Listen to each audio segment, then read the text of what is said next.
Welcome back to the Rebel's Edge. I'm John Najarian. Pete Najarian joins me in just a sec, and we're going to talk about wholesale prices. And they didn't rise as much as predicted, which is viewed as very positive, and the markets traded up and then sold off. Do they bounce back? Stay tuned for more on the Rebel's Edge. Bang!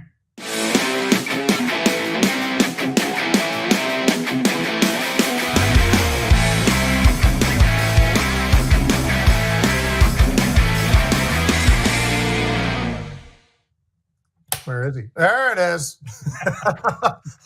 There was a long pause there. It was a nice dramatic pause. It was dramatic. It was. Folks, as I said, that is Pete Najarian over on that side. It is easily recognizable as the less attractive Najarian brother. Yeah.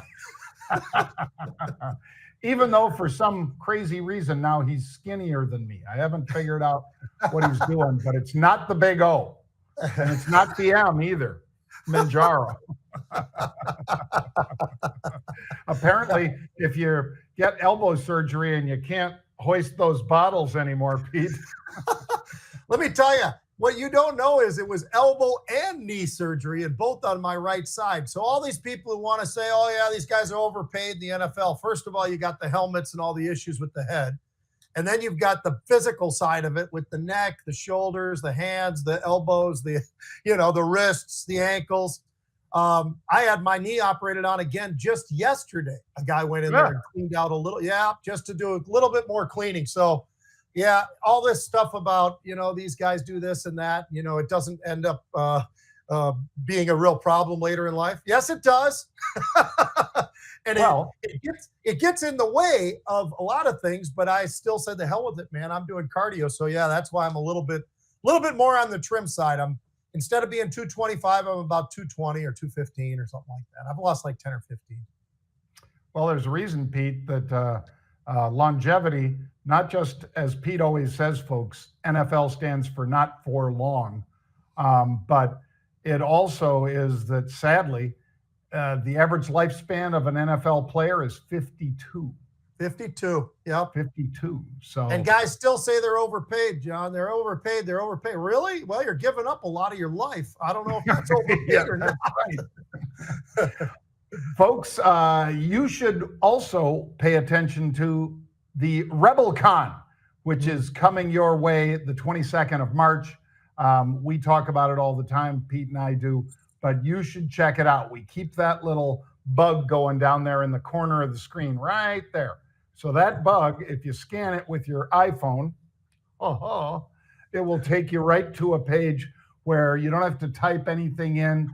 It takes you right to the page. You just got to click and you can sign up. If you want to type, you can go marketrebellion.com/RebelCon. That's REBELCON. March 22nd, it's going to be fabulous. Check it out. We'll be adding some of the speakers that we've just signed over the next 2 or 3 weeks. We'll be adding those speakers to that homepage. Nice. All right, Pete, let's talk macro. Let's talk about PPI, wholesale prices and so forth. The producer price index, that's, as the name implies, wholesale inflation. That's not the consumer price index, CPI. This is the producer price. And month over month, the increase was less than expected. So that's good. We're not seeing much of a move out of the 10-year yet, Pete, but we are seeing a nice lift in the market, then a sell-off, and now a rebound. Yep. Yeah, that is exactly what we're seeing. I'll tell you what, from my macro minute today, John, I just got to go right to it. I'm going to go with the financials. And why do I do that? Because the financials right now, it is earnings season. And what kicks off in earnings season? Well, a day like tomorrow, where you've got everybody under the sun is reporting. And, that's going to be a big deal. That's what we really talk about when we say, hey, earnings season starts up. You've got JP Morgan, you got Wells Fargo, you got Goldman Sachs, you got Citigroup, you got Bank of New York Mellon. All of them are reporting tomorrow. And there's a lot that they can talk about, but the investment banking side is a piece of most of these names, if not all of them. And I'll tell you what, John, with the deals that are happening here and there and everywhere, multi-billion-dollar deals, I would say the investment banking side is doing pretty well. We're going to find out come tomorrow.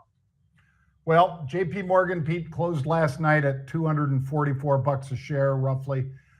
It opened today down $2 and then came screaming back as the market opened. It came screaming back from that 242 level all the way to 246. And then it went right back to unchanged. So like you said, there are people that are betting on JP Morgan, and why not? All they are is the biggest, probably best run big bank in the world. And earnings coming our way tomorrow, Pete. And it's had unusual, by the way. Yep. All right.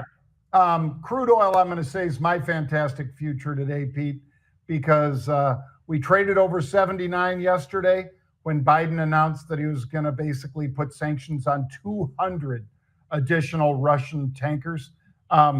It's back down now to 77, 72. That's not much of a break, but it is an easing. What do you got, Pete? They are easing a little bit. I'll tell you what, you brought it up, and I think from a fantastic future point, John, the stubbornness of the 10-year. I mean, we're getting different types of news and economic news and all the rest of it, and it seems to be pretty stubborn. It's sitting right around, call it 477, 478, somewhere in there. A month ago, it was 44. 4 months ago, it was 375. It's still up, in the last year by about, call it 20 some odd percent. This is something I think we all look at, and like you and I talked about yesterday, and I'm trying to get this point across. Look at the VIX, look at the 10-year. Those are your go-tos each and every morning to start off your day to try to figure out these markets a little bit better. And I think that's going to give you a great sort of a tell on where the markets should be opening up. Well, I'll tell you one thing that opened down instead of up, Pete, and that's Signet Jewelers. And Signet down hard, and 20% drop like that in the pre-market. Why? Well, and take a look at that. Stock was just shy of 75. It slams all the way down to 55 and a half, Pete, or something like that. I mean, just an ugly day for that stock. But you know what? Some people are having a field day. In fact, they're going to the bank because the unusual activity, or UOA, unusual option activity, there it was, 73.50. They bought the 70 puts. Well, what's the right to sell it at 70 worth when the stock's trading 55? I bet most of you can do that math, $15. And that's what happens when a stock drops that fast. What do you think of their numbers, Pete? Well, and it's why we look at that UOA, John. It's why it's so important is when somebody's making a move like that and putting down a substantial amount of money on a trade, that their expectations are probably that something is not going to be good. Well, it wasn't. It was disappointing holiday numbers. There are 10 weeks in that shopping period that were absolutely awful. The same store sales were down 2% year over year. Just about everything you looked at looked awful. Their revenue miss of the forecast, not so good. Their forecast on EBITDA, that was well off as well. So across the board, and how about this? 15 to 20% shorts in Signet. Well, I think those shorts have got to be pretty happy, and I think that they probably should be pretty smart unless they want to really overstay their welcome, John, with the stock at 52-week lows today, hitting that number, 55.80. I think that wouldn't be such a bad idea to maybe say, you know what? I'm going to at least cover something here, and we should keep an eye on that short interest here to see if they actually execute on that, because this is a huge win, whether you were in the UOA or short the stock. 52-week lows tells me you probably are sitting in a pretty good spot right now, and I think that that's something that we'll keep an eye on. What does that short interest look like a week from now, 2 weeks from now? Right. Well, it hit a new 52-week low today, Pete. It is less than half of the 52-week high, which is 112. So to your point, people have been bailing, but I'd take my profits when I can, not when I have to, because I do think that you're probably going to chase this one up a little bit with just the covering, Pete, from the profits that the shorts have for being right. They deserve it. All right, Teladoc, Pete. Teladoc, as the name implies, is a way for you to basically see a physician without having to go into an office. Became extremely popular during COVID. We were all talking about this stock and others that allow you to do this. They're not the only one, but they're the only one that's partnered up with Amazon now, Pete. So Amazon is going to basically be offering their hypertension, pre-diabetes, weight management programs, all that stuff that Teladoc does over at Amazon. That's a pretty nice partner to have, isn't it, Pete? I think it's a great partner. It's unbelievable, really. And here's the weird part, though, John. I'm a little bit stunned that the stock's not making a much bigger move than it's making. I mean, the reaction from the stock wasn't quite as violent as I expected it to be. Yes, it had a nice spike early, and it kind of fell right back down again. So it's one of those where I find it to be pretty interesting. I like the company anyway. I love the idea of this partnership that they've got with Amazon. I think it really opens up a lot. You know, they struggle at making money in on the profitability side with Teladoc, but they're going to be doing, I think, extremely well into the future because of this. There's a lot of shorts in this as well, John. That's one reason why I'm a little surprised. I thought maybe they'd start to scramble a little bit more to kind of cover things. It's about a 14 to 15% short interest here. Solid bank, and when you look at the balance sheet, that part looks pretty solid. I like what I see here. I'm a little bit surprised, as I said, that the stock's not higher. It's trading about what, $9, maybe closer to 10. But the $6 to $22 52-week low and high, we're a lot closer to the low. That's a little surprising. Yeah, I think people could take advantage of that too, Pete. Put on something with a 3-month time horizon or something like that. I bet you'll be very happy down the line. All right, let's talk about AEHR. This one, Pete, semiconductor testing equipment.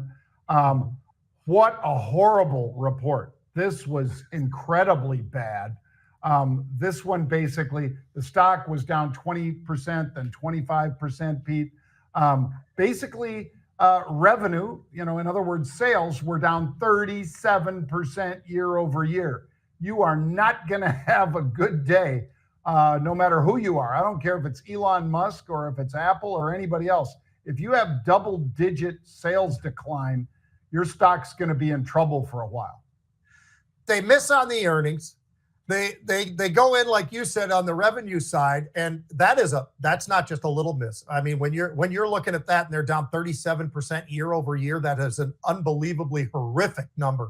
And they should be right in the center of it all, John. I mean, I don't understand what the real problem is here.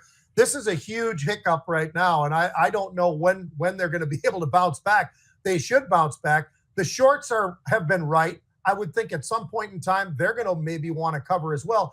20+% short interest in this name, and it's trading real close to those 52-week lows, which is 9. It's a little bit closer to, call it 11 right now, but 21 is the 52-week high.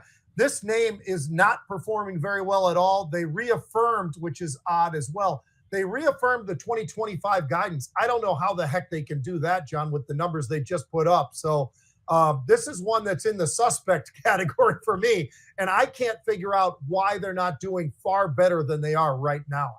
I just don't understand it. Well, you already talked about the shorts feasting on a couple of trades, Pete. Signet, obviously feasting as that stock dropped by, whatever it was, from 73 on our unusual all the way to 54 and change. And then AEHR doing the same thing. Well, the shorts don't always get it right, Pete.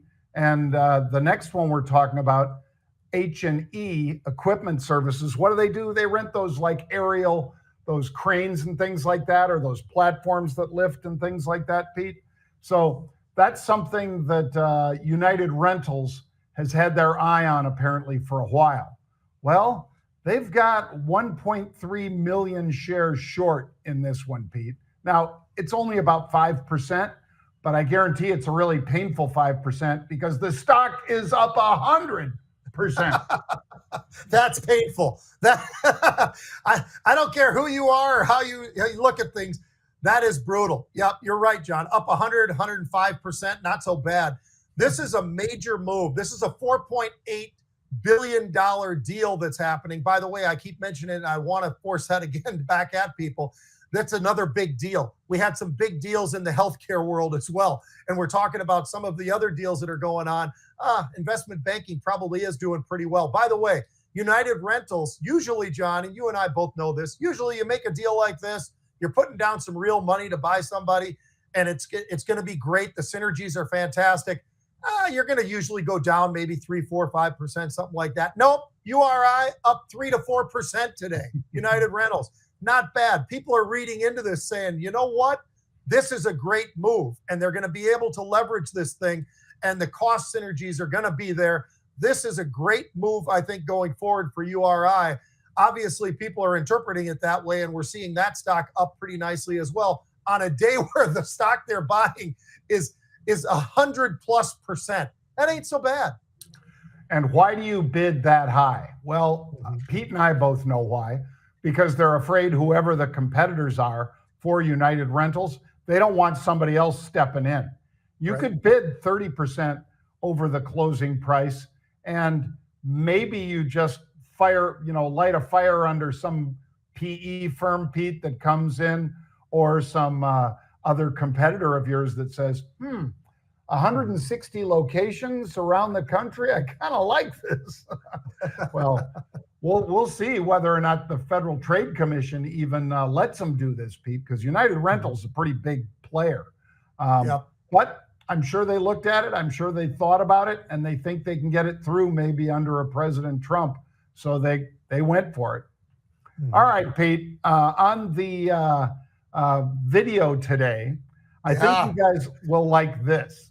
And now someone might need to call the priest, because Sam Darnold's seeing so many ghosts right now, we might need an exorcism. This pass is literally to a ghost. I mean, this guy looks like he's playing football in The Conjuring. The insanity run is over. I don't know how he's ever going to financially recover. This man has managed to lose $100 million in 2 weeks of football. I mean, he looks like he's completely lost his mind. If he played like this in the 60s, he would be in a straitjacket and taken away in a van. This guy left his mental in Detroit. Taken away in a As soon as van. a little pressure got on him, shit hit the fan. Sam Darnold was inches away from robbing a football team blind. He almost followed in the footsteps of his backup, Daniel Jones. 14-win season down the drain. Sign up for Sam Darnold, you enter NFL purgatory. At this point, this man couldn't hit a school bus across the middle. I mean, Sam Darnold shouldn't even be allowed to touch the fries. Someone better grab the sunscreen, because the Vikings are heading to Cancun. I'm going to say this about what we saw last night and the previous week. Here's what I see, John. Is it Sam's fault? Partially, maybe 25%. If you watch those clips just now, and by the way, each one was its own clip. They sacked him 9 times yesterday, John. 9 sacks in one game. That tells me one thing, which is he holding the ball a little long? Maybe. But if you watch that real closely, it was a jailbreak. That offensive line was pathetic. And all year long, I heard these guys telling me, oh boy, we've got this guy, we've got that guy. And I'm like, well, first of all, Sam is a good quarterback with great receivers, great tight ends, and a really good running back, in my opinion. So that helps a lot. But that offensive line was getting worse and worse and worse. They picked up Cam Robinson, the left tackle, to replace our left tackle who got hurt. Well, he basically is just a swinging gate, John. I mean, the guy literally just goes, look out. We all called that the lookout block, right? The guy gets past you so fast that you're just screaming, look out to your quarterback.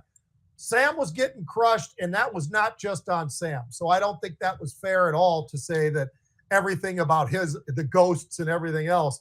You get sacked 9 times in a game.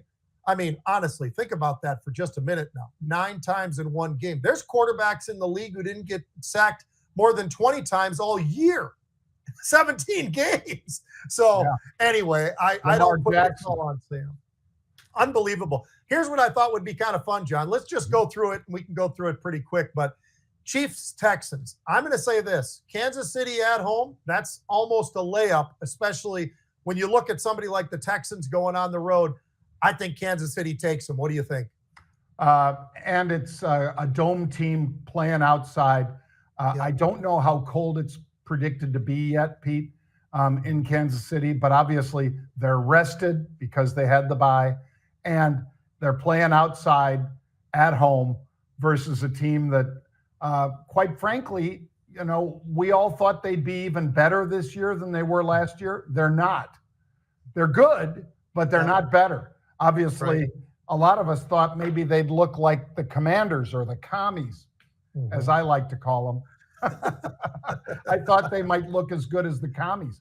Quite frankly, I think Texans lose to the Commies pretty bad. But let me tell you something. The Texans, I think they're going to be in for a totally different game against Patrick Mahomes and that team. And the thing that people don't accept all year was, well, the offense isn't all that good this year for Kansas City. Okay, maybe not, but the defense is damn good. Defense is one of the best defenses in all of football. So I think that's why, and the stadium, I think all of that plays into it. How about the Bills-Ravens? Now that's going to be a pretty decent game, right? I mean, you've got two great quarterbacks, two great running backs. You got great receivers.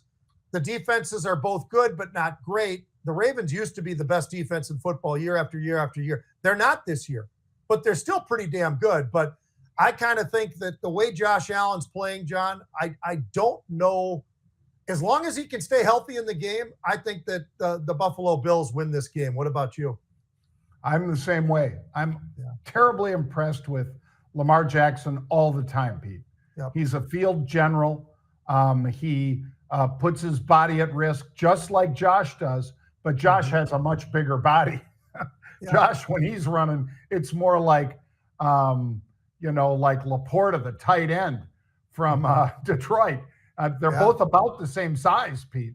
I mean, Josh Allen is a big dude. I was with him at the Masters last year, and his thighs, he was in a pair of shorts, Pete. That kid's got big legs. He's not like one of these skinny mini guys. He is a big, strong kid. I give the edge to him, although Buffalo's got to find an answer for the king, Pete, because if they can just slam that guy at Buffalo, it keeps the ball away from Josh Allen. So if they could run like they did, obviously but it's Pittsburgh, and TJ Watt didn't have his greatest game. And Pittsburgh's defense isn't as good as the Bills, in my opinion, Pete. Right. So no, I agree. But he had like 180 yards. They only rushed for 300 in the game, John. The Ravens. They had 300 yards rushing. King Henry, as you called him, Derrick Henry. That guy is a freak show, and everybody in the NFL is going to have figure out that actually the running game really does matter, because just about every team that we're mentioning right now in the playoffs has a good running back and a good running game. Nobody as good as Baltimore, which makes them damn scary, in my opinion. All right, Lions Commanders, John. Lions, well, they got a couple of running backs I think that do pretty well, particularly Gibbs, not so shabby. Jaden Daniels has been spectacular. He's probably the best rookie quarterback that we've ever seen, quite frankly, I think. Wasn't Marino his first year? Did he not go to the Super Bowl, though, John? Dan Marino, I think. I think so, Pete.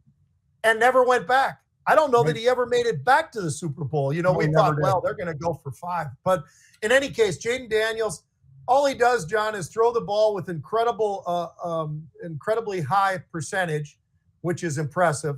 And in his first playoff game, he had 0 interceptions. That guy's got ice going through his veins. And they're a pretty interesting team, but they're not going to beat the Lions, I don't think. I think the Lions are just amazing, even with all the guys that are hurt on their defense. Yeah, you didn't notice it against the Vikings, that's for sure. They didn't need, the fact that they had 11 guys on IR from the defense alone says a lot. I think you're right that I really like the Commanders, but you played Tampa Bay to a tie, really, and you won. You deserve to win. You won, but I don't think Tampa Bay is the Detroit Lions. I think that crowd is going to be deafening. They're coming off the a bye, and I think Pete, they're going to be ready to play some football. Yep. You said it too on the how loud it was. Everybody that I've talked to that came back after the Minnesota Lions game that was the week before, they all just said it was deafening. They literally walked out of there like their ears were ringing when they left because it was so freaking loud out there. And the Vikings owners thought it was a big deal to buy $2 million worth of tickets, to go in there. It's like, okay, the 2,000 tickets you bought really don't mean much in that stadium because the rest of them are wearing Honolulu blue and silver. All right, how about this one? Eagles-Rams, John. Now, what happens in this game? Rams are going to have to go on the road, right? They get out there to Philadelphia. Philadelphia has a pretty good running game themselves. I keep bringing this up because it's the running game that matters. It's not about all these receivers. And Shaquan, your guy, is phenomenal. I'm not so sure about Hurts. You know, I can't figure that guy out. He can look great sometimes, and then he just kind of tucks away and he falls away, and we don't know where he is. But I still think that the Eagles, because of their defense is that good that they can be a game changer. And the Rams have a damn good defense as well. But I'll tell you what, I think Philadelphia's defense and their running game is the reason Philadelphia wins this game. Well, here's where we differ. I think Stafford is playing at the highest level I've seen him play. I mean, you know, whether it was the pure passing overhead throws like that, Pete, or whether it was he had to sling it sideways, which he did on that second touchdown, I think, that he threw. Might have been the first, but his first or second touchdown, he rolled left, looked for a guy, had him, and then decided, nope, and he quick whipped it sidearm and drilled it right into the guy's hands. I think he's playing really, really well. And their defense, you already said it, their defense is a bunch of young, hungry guys. I'm not saying Philly isn't. Philly's great. But if you can score like they've been scoring, the Rams, that's the one thing you worry about with Philly. Can they get it done in terms of if it gets into a 25 or 30-point game, I give it all to the Rams. I don't think Philly's going to put up those kind of – if it's a 20-17 game, can Philly grind it out and win it? Yeah. But whoever wins it ain't beating Detroit anyway. No, I agree with that for sure. We agree on that one. All right, John. Secondly, we got another little topic I thought would be kind of fun. It's right in your world. Chicago Bears. They've interviewed Ron Rivera, great friend of ours, my brother Paul, our brother Paul's roommate in college at Cal Berkeley. They were the bookend outside linebackers and the whole deal, right? So he was interviewed. You know who they really have an itch for, though? Marcus Freeman. Oh, really? Marcus Freeman. They want the Notre Dame coach to come to the Chicago Bears. That's the word on the street. Now, Pete Carroll wants the job, but are they going to give it to a guy who's in his 70s? I don't know. Maybe. Pete always has had that youthful side to him, California guy and all that kind of stuff. But I'll tell you what, John, here's why I ask, because he's making a little over $6 million, actually almost $7 million a year at Notre Dame, which in the big scheme of things is a bargain for Notre Dame because there's a hell of a lot of coach. Kirby Smart, you know what he makes? He's the highest paid. $13.5 million a year, Kirby Smart. So I'm thinking this. Marcus Freeman did just sign a new extension not long ago. There's no release on what it is, but I'll say it's at least north of $10 million a year. But here's the other side of it. Let's say you get $11 million offered to you at Notre Dame and $12 million to come coach the Bears. Who do you go with? Because I know where I'm going. I'm going right back to Notre Dame, and I'm going to keep on playing college football and being that guy who kind of guides these guys. The NFL is a league that we already know, John. Look how many guys got dropped in 1 year, right? I mean, then what do? Do you got to recycle back and try to figure out college football? Do you go somewhere else in the NFL? Or if you're Marcus Freeman, do you stay at Notre Dame for the next 10 years and go, hey, I'm loving life. I've got one of the greatest jobs in the world of college football, right? Yep. It's a recruiter's dream, Notre Dame is. And obviously they get some fantastic players. I would do it the same way you're doing it, Pete. If it were me, if I'm Marcus Freeman, I stay at Notre Dame. I can't spend that money. I cannot spend that money in South Bend, Indiana, or any of the nearby areas. You can't spend it. So for quality of life for him and his family, and I think, Pete, he has at least 4 kids. He might have 6. I think he might have 6 or 7. So a lot better there than up in Chicago, in my opinion. So from a family standpoint, and the money is going to be about the same. Now, also, even the McCaskies, it was said about the Hallises, but they throw around nickels like they're manhole covers. So don't look for them to come up with a $15 million, 7-year contract or whatever, 15 mil a year for 7 years, because that's what I think it's going to take to wriggle him out of Notre Dame, Pete. Because again, quality of life, living in Chicago. He's not going to live in the city, of course, because the Bears practice up in the north side. So at least his family would be going to good schools and it's safer. But it's not a competition for me. I would stay at Notre Dame unless they just gave you stupid money. And then I'd say, well, I hope they do the same thing that did to Eberflus and fire me after 3 years and I'll collect all this money. But I know that's not who Marcus Freeman is, Pete. He's not that guy. And he loves his young players and he loves God. He talks about it all the time. And that the loving God part doesn't play so well in the NFL sometimes, if you know what I mean. Right. And he converted to become a Catholic since he's been the coach at Notre Dame there, which is pretty interesting as well. I mean, he's a special guy. But I'll say this. If I'm a college coach and I'm making, give or take, let's say it's $7 to $10 million a year, and I get offered a little bit more money, but I'm going to be in the NFL where it is not for long, let me tell you, I'm okay with college. I don't see, I really don't see the benefits that I have going to the NFL versus being in college. I don't think it's a huge jump to the upside. Matter of fact, I think it's more sideways to down to go to the NFL, quite frankly. I think college football it's a much different sport and people love it. And you've got your fans and you've got the monster stadiums and all the things that go with it. And oftentimes it's in towns that are towns, not huge cities. And because of that, it makes it a lot different experience, I think, for a lot of these guys. And the longevity. I think that says it all. Yep. Well, if you agree with Pete, text him or go on X. Go on X and hit up at PETENAJARIAN. Hit up Pete Najarian and tell him, I agree, Pete. I'd stay if I'm Marcus Freeman. I'd stay at Notre Dame. Or you're crazy. I got one of the best young quarterbacks who all I got to do is get some offensive line around him and the kid's going to be a world beater. And I could win 2 or 3 Super Bowls and be a legend like Lombardi. So let us know which way you want to go with that, folks. At Pete Najarian on Twitter. And we'll put up a poll and see what you say. All right. We'll be back tomorrow at 1 p.m. Eastern Time. Have a great one, everybody.